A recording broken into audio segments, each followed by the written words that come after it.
Hey everybody, today I'm taking a look at two dexterity games from Oink, the first of which is DroPolter and the second of which is Rafter 5. Now before I get started on my thoughts on these two dexterity games, I want to give a shout out to the show's sponsor KIENDA.co.uk, who are my go-to online retailer, and if you use the link in the show notes or the QR code, then you can get 5% off your first order. Okay, so let's start with DroPolter. This is a 2 to 5 player game that takes around 15 minutes to play. In the box, you're going to get a deck of cards. You're going to get this ghost figure. You're going to get a number of these bells, which are essentially your points. You know, the objective of the game is to get to 5 bells before your opponents do. And each player is going to get the same arrangement of these items. So you've got this kind of red square, you've got the key, you've got this cookie, you've got the shell, and you also have the ring.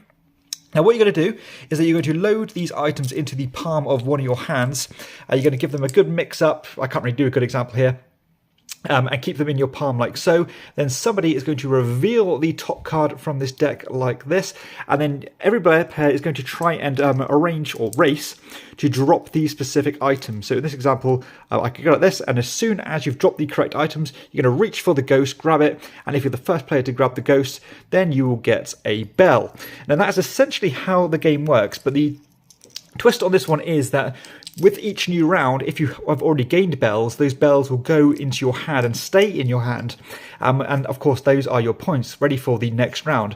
But in the next round, see, I now wanted these 4 items. I have to be much more careful not to drop the bell, because if I drop the bell, I am essentially dropping my points. And obviously, this can get pretty frantic because each player is racing to drop the specific items. Again, reach for that ghost that should be stood up in the middle, and then again, if you were the first player to do that again, you will get another bell. So you can see that the more items or the more times you win the round, the more bells you're going to get, which makes it more difficult. And of course, again, the player who gets 5 bells first will be the winner. Okay, so let's share some thoughts on DroPolter, and this isn't going to be War and Peace because the game is so silly and so simple. And to be honest, after reading the rules for the first time, I was thinking I was going to hate this game. Generally speaking, I'm not a huge fan of dexterity games, but I wanted to try different types of games out to have diversity in my collection so that I have games for all occasions. But, you know, despite my reservations and thinking this might just be a one-off play and dismiss it, expecting to rate it like a 1 out of 10, in actuality, it's a hell of a lot of fun. You know, this is going to be difficult for you not to have a good time with. It's a great kind of icebreaker style game to kind of ramp up the energy and get people more into the mindset of having a good time. Components wise, it's actually not bad at all. You got a good little diversity or good little diverse range of options here. They all feel different in your hand, and you can even play variants where you can't even look in your hand and things like that. My favorite thing about this game though is the catch-up mechanism. I think it's genius. You know, the better you're doing, the more bells you have in your hand, which makes it more difficult to drop the specific items that you want. And you know, that kind of frantic nature does shine through. I've seen very quick rounds in this one. I've seen longer rounds where people are kind of panicking and dropping the wrong items and having to go again. And I've seen like a split second in terms of people grabbing the ghosts in relation to one another. So again, I don't really need to go on much more. I think from this overview alone, you're going to know if you like this game or not, or if you're interested in the game or not. But that being said, you know, I would never have kind of considered picking up a game like this one. But, you know, now I have played it, I think it's an absolute blast. And the fact that it is in such a small, tiny box, it's not going to take up much room on your space at all. It's not going to kind of absorb space that another game could be in. And that's normally my reservation when it comes to dexterity style games, because I don't always play them terribly often, or I'm not always in the mood for them that often. I don't really want a game sat on my shelf that I'm not going to play. Whereas this one, even though I might not play it terribly frequently, all that time it's not going to take up too much shelf space. So I really do actually appreciate that. So you know, all in all, way better than it sounds on paper.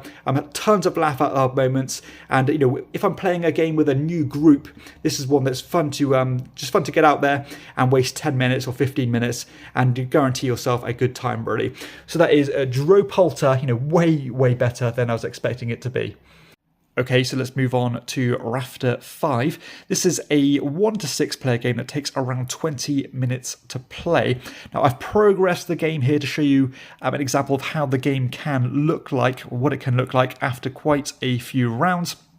The objective of this game is to not be the player to drop 5 of these different chests belonging to other players. So you can see that each player is set up, and you're going to have a number of chests of your own type. You're going to start with 7 of those. And on your little sheets, you have a potential to have up to 5. So, for example, if I drop one of these chests later, I'd fill up one of my slots like so. Again, if I reached 5, I would be the loser, and everybody else would be the winner. But if you want to break it down, you can always work out who the definitive winner is by who has made the fewest mistakes. Now, the objective of this game, or the gameplay, is very, very simple. Where all you're going to do is that you're going to select one of these different little strips from the ocean. You're going to flip it around so you've got this kind of board pattern on. And then what you're going to do is you're going to remove one of these rafters from the raft. So you've got all these different shapes of meeples. You've got these kind of like tall, lanky ones, these kind of well-proportioned ones. You've got this big, chunky one here, this big chungus. You've got this kind of widespread one, and you even have the little chap like this. You're going to pick one of those that you want. For example, it's going to be a very difficult example here because I've got one hand, and I'm using my other hand to hold the camera up. But I'm going to pick this one up, so I've committed to this one now. And what I'm going to do is I'm going to try and load this one onto the raft again. Again, this is not going to go well, but we shall see. There we go. And then once I've done that, let's say I was the yellow player, I'm going to put my little chest somewhere on the plank that I have just played. So I could go something like this. And of course, you are trying to put these chests in precarious positions so that the players following you are going to have a much more difficult time in moving them without making these chests fall. Now, if you ever make a mistake, like for example, if you drop a chest or if you drop one of the rafters, then your turn is going to be over. And if the rafters fall into the sea, that's going to be the mandatory rafter for the next player to move. If there's multiple, they can have their choice of those. And that's pretty much the game. You're going to keep on playing until somebody has made 5 mistakes, and then that player will lose the game. Now, there are a few different variants you can choose to include in this game, factoring in things such as the nails or the patterns on the wood.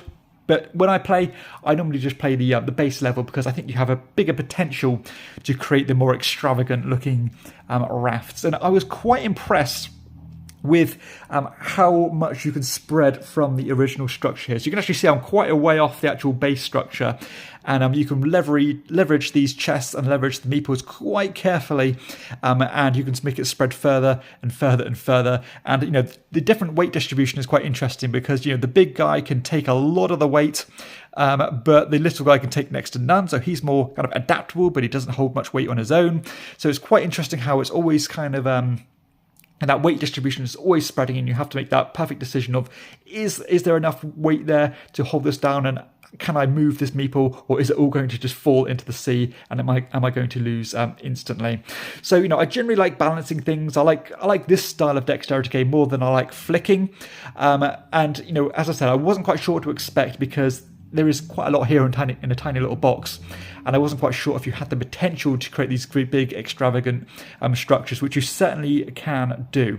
So out of the two, I have to say this one is definitely my favourite one. I think this is an absolute blast to play. Every time I've played this one, it's gone down an absolute storm with everybody. Everyone's had a great time. It has that kind of addictive quality to it as well, because as soon as I finish this one, I want to play it again and hopefully we do better. Or you think, I've lost this game, I want to play again and do better this time. And it's that balance of keeping the raft going with putting your chest in risky positions so that you're putting the next player in a difficult position is definitely there. So this one, I think it's definitely caught me by surprise. I wasn't expecting not to like it, but I wasn't expecting to like it as much as I do.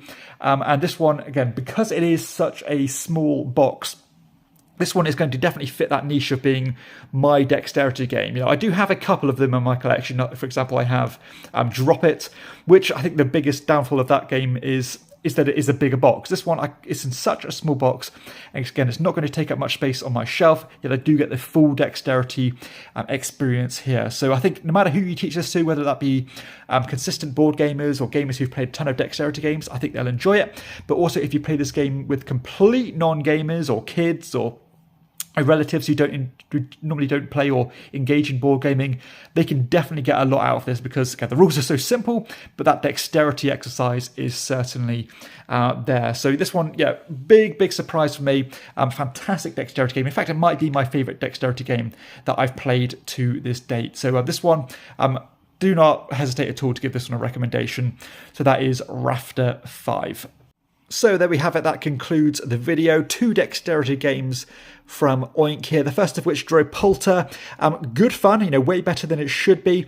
I do think it's a little bit more of a gimmick than Rafter 5 is, and maybe has a shorter shelf life. Maybe you're not going to play it so often, but Rafter 5 for me is my new kind of go-to dexterity game. It blew me away in terms of enjoyment factor, and definitely think if you like dexterity games, I'm pretty much confident you'll like Rafter 5. But all in all, enjoyed them both, especially Rafter 5, and it's nice to go into, or still be engaging in new games at this time in my board gaming life. I rarely play these styles of games, so it's nice to try something a bit different and still get a lot of enjoyment from them. It doesn't always have to be that big crunchy brain burner. Sometimes you can get enjoyment out of these simple things like DroPolter or Rafter 5. Definitely have their charm, and I love the fact they come in these small portable boxes. That's a really big selling point for me personally.